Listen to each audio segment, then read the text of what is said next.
I was glad when they said to me, let us go into the house of the Lord. Can we say hallelujah? Hallelujah. Let us go into the house of the Lord. Our feet have been standing within your gates, O Jerusalem. Jerusalem is built as a city that is compact together, where the tribes go up, the tribes of the Lord, to give testimony of Israel, to give thanks to the name of our Lord. For the thrones are set there for judgment, the thrones for the house of David. Pray for the peace of Jerusalem, and may they prosper who love you. Peace be within your walls and prosperity within your palaces, for the sake of my brethren and companions. And I will say now, let peace be within you, because of the house of the Lord our God I will seek your good. Let me kind of show you what you're seeing.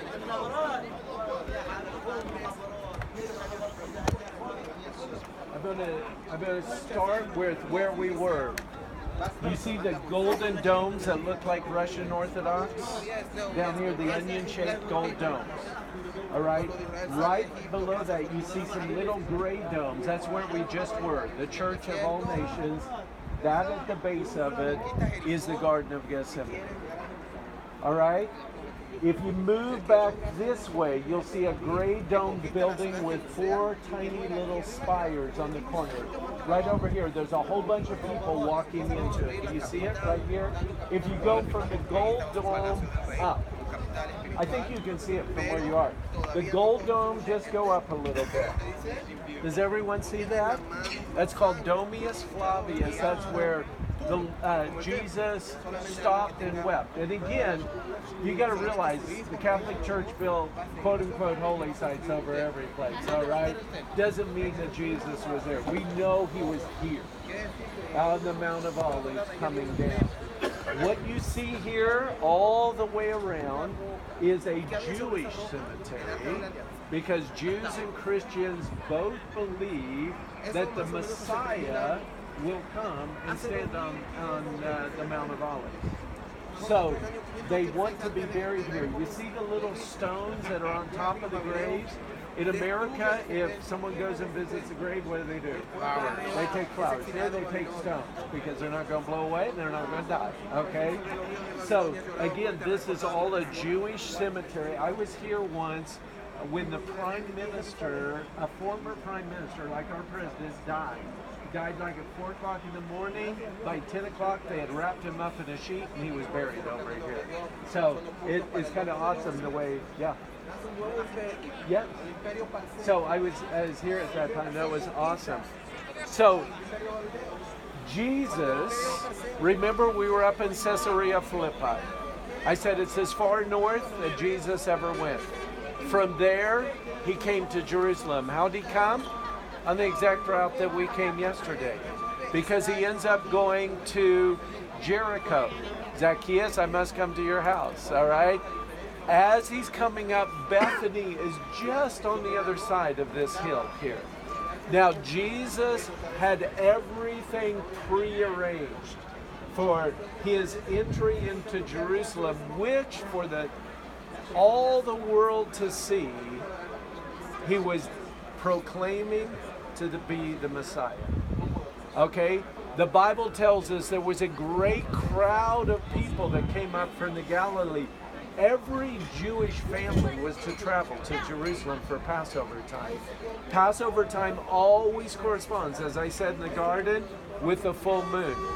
So again, at night, you could see everything. Now, one of the things that's going to happen when Jesus comes over the top of the Mount of Olives, what do you see in Jerusalem? You see, we're higher than the city of Jerusalem. Every single person. Do you see how the houses are built up as it goes up? Every single person would have seen it. The noise was tremendous. Remember the Pharisees? They're complaining that Jesus should stop his disciples. And he said, if I tell all these to stop worshiping me, the very rocks will cry out. So, right, you see the Golden Dome. Okay? It's a Muslim's third most holy site, although Jerusalem's never even mentioned in Islam. I'll tell you what that is. That is a commemoration of victory over Jews and Christians. Just like when 9/11 happened in America, they wanted to build a mosque there. Do you remember? Because it's a commemoration. If you go to Istanbul, Turkey, which was the head of Christianity long before there was a Vatican, St. Sophia's, the biggest church in the world, before there was ever a Vatican, before there was ever a Pope of the Catholic Church, it was the Eastern Orthodox. They were there. Today, that's a mosque. The church is a mosque. And in all four corners of it, there is that great Muslim picture word that says this: there is no God but Allah, Muhammad is his prophet, declaring that victory. So whenever the Muslims call to prayer, they're saying there is no God. So the Jews are wrong, Christians are wrong.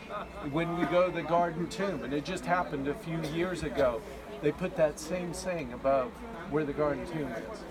And so you have to understand what's happening in the world to be able to understand what is going on.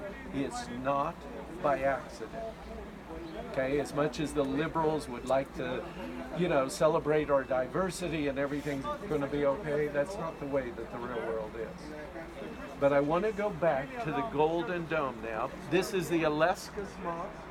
Holds 5,000 people. When I first started coming, we as Christians could go into both of them. I've been in the Golden Dome many times. You'd have to take off your shoes. Now, when we go up there, I can't even take my Bible up there. We're not to pray up there.